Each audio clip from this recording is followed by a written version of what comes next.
to our podcast, Pet Nutrition Insights. My name is Paulius, and I am the head of export development of Kiga Company.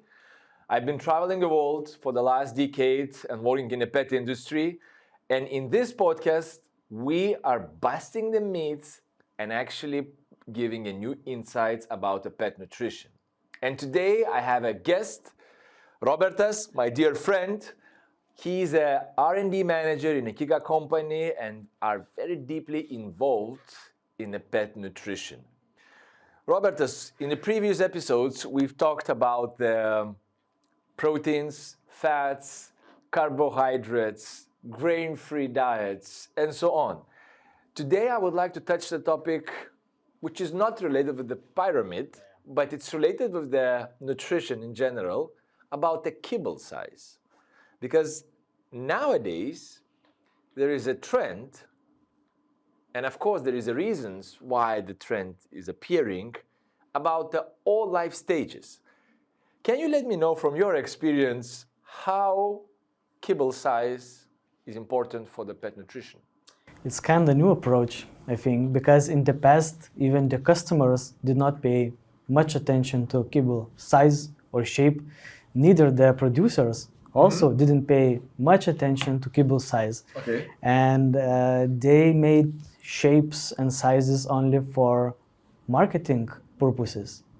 Okay. But whenever we understand much more about pet nutrition, we found out that kibble shape and size has very, very big impact for nutrition in general.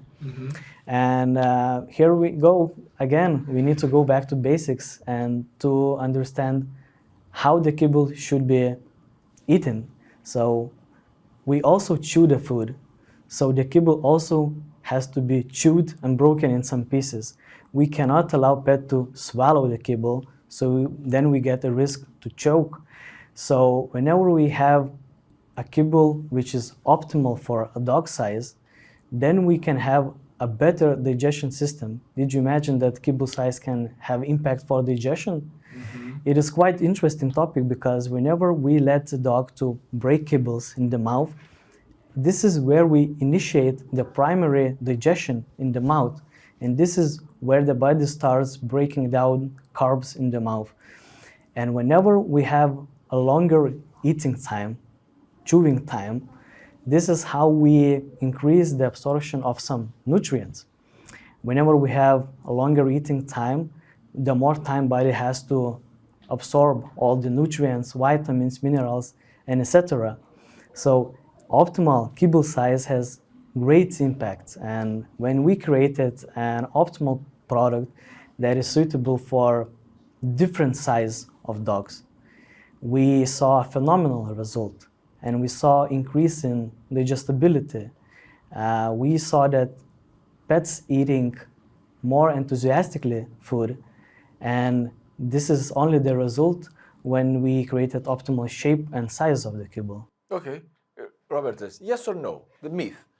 The smaller kibble is more palatable than the bigger kibble. Nope. No. Okay. Okay, because... Did you expect a different answer? Well, especially when we talk about the small breed dogs, they're quite picky and fuzzy. And they prefer smaller kibbles. I'm not sure if they really prefer smaller kibbles, but it's kind of the myth or kind of the reality, especially in some countries where they have a lot of like urbanistic areas where the majority of the dogs are the small breed. They have like settled in their mind that they are looking for the very small bite.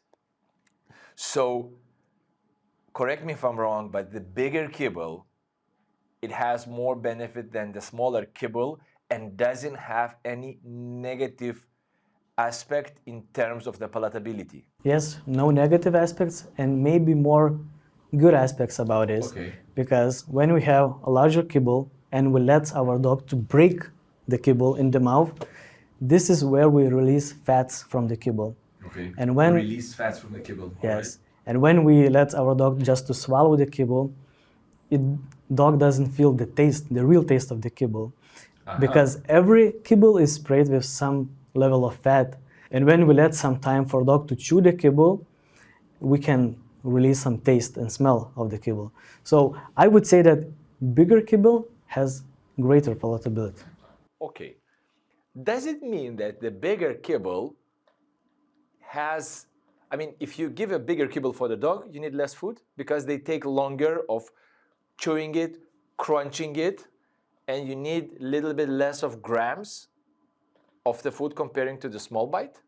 Or it's not related? No, it's not related. Yeah, Okay. I would say that you should need the same amount of food, but that amount of food will be absorbed better when you're using a bigger kibble. So the nutrients and fats Yes. absorbed by the body better Yes. when you crunch it and not swallowing it immediately.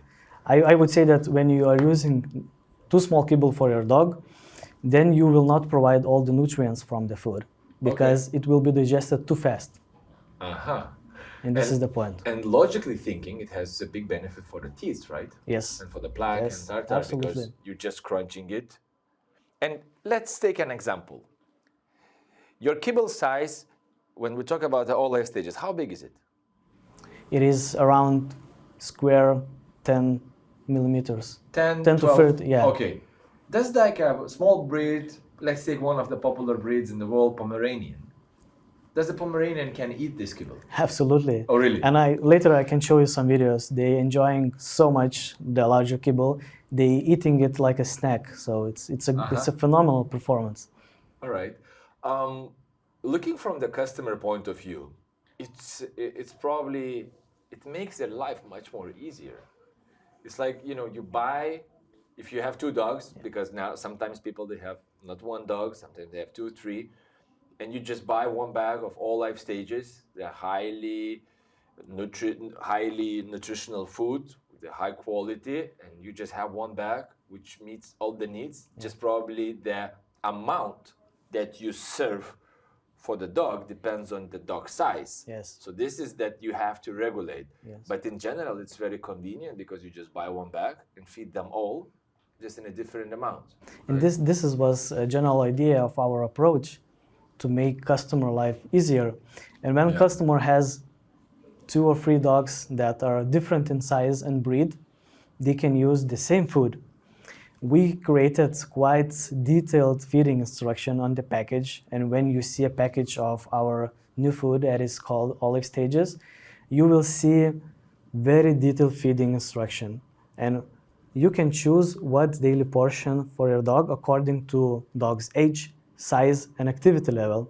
We even involved activity level because for more active dogs or working dogs, we need more food to meet their needs.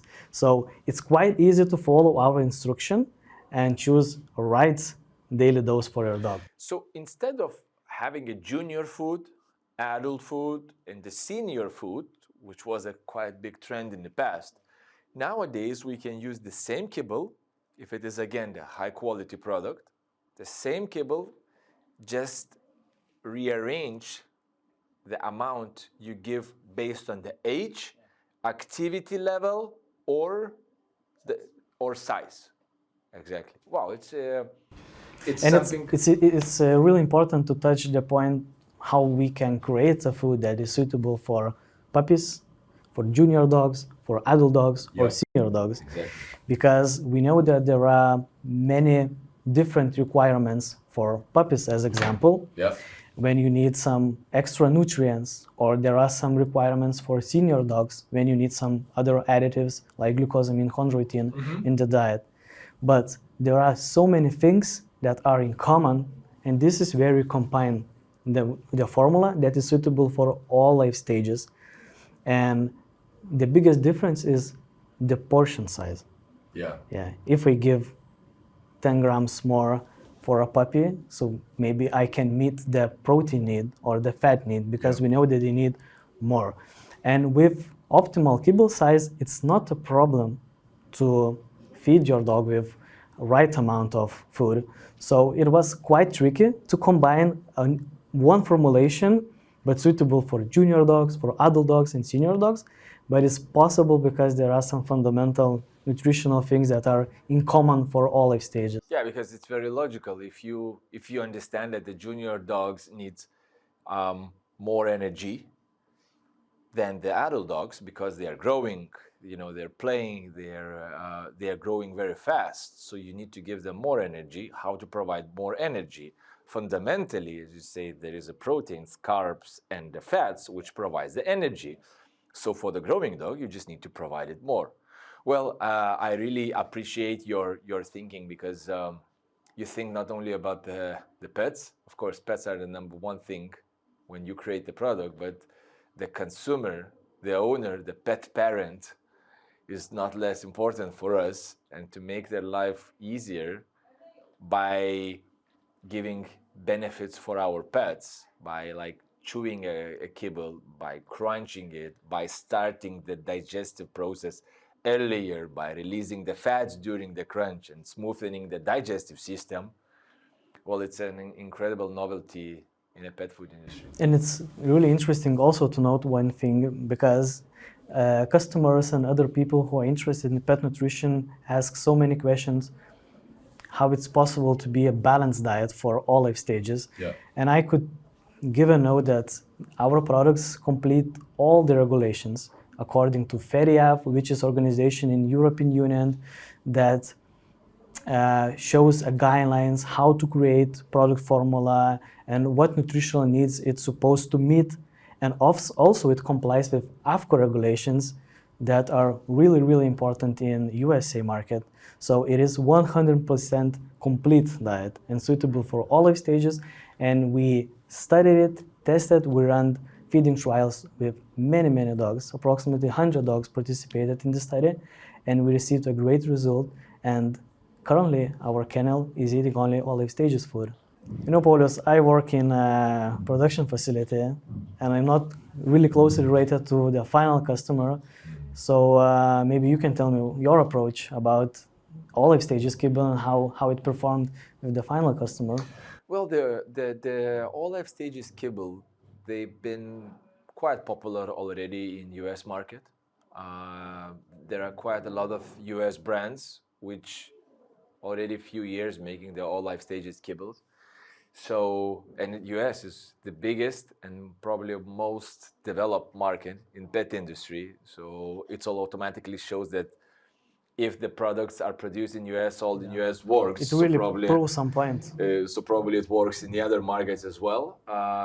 Let's say if we talk about European brands, it's a little bit more like starting stage to have the European brands which have the all life stages. It's not so common. And in Asia, it very much depends on the countries.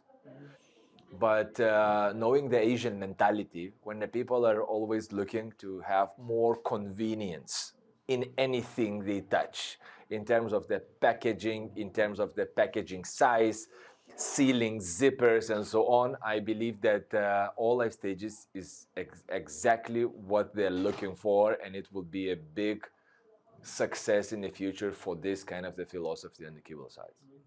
That's great point of view, because it led us to continue our work on developing that kind of products. That's a good point. Yeah, it's probably just one doubt why people would be like doubtful to try the all life stages. They would be afraid of the palatability of giving a little bit bigger kibble for the small breed dogs. But as you said, if the Pomeranians or even Chihuahuas, I heard about this, are eating the all life stages, then I think that hands-on, I mean, everybody can really try the all life stages and to see if their dogs gonna eat it. I even know some customers who are giving as a snack all life stages kibble. So they're giving a small kibble as complete diet, but instead of using some other snacks which are not healthy, maybe, they are using all life stages kibble, and it works very well. So it is a good example. That's impressive. That's impressive. So we talked about the kibble size. If the kibble size matters in the nutrition of the dogs, and according to Robertas, it matters. It has plenty of the benefits, and the nutrient, which we call like all life stages, having a little bit bigger kibble, but suitable for all size of the dogs, all activities of the dogs, and all age of the dogs, starting from junior, adult, and senior. We can have one kibble size to meet all the needs. Robertas, thank you for being here today. Guys, so thank you very much. Thank you for listening us. Please stay tuned and see you in the next episode. Bye-bye. Bye-bye.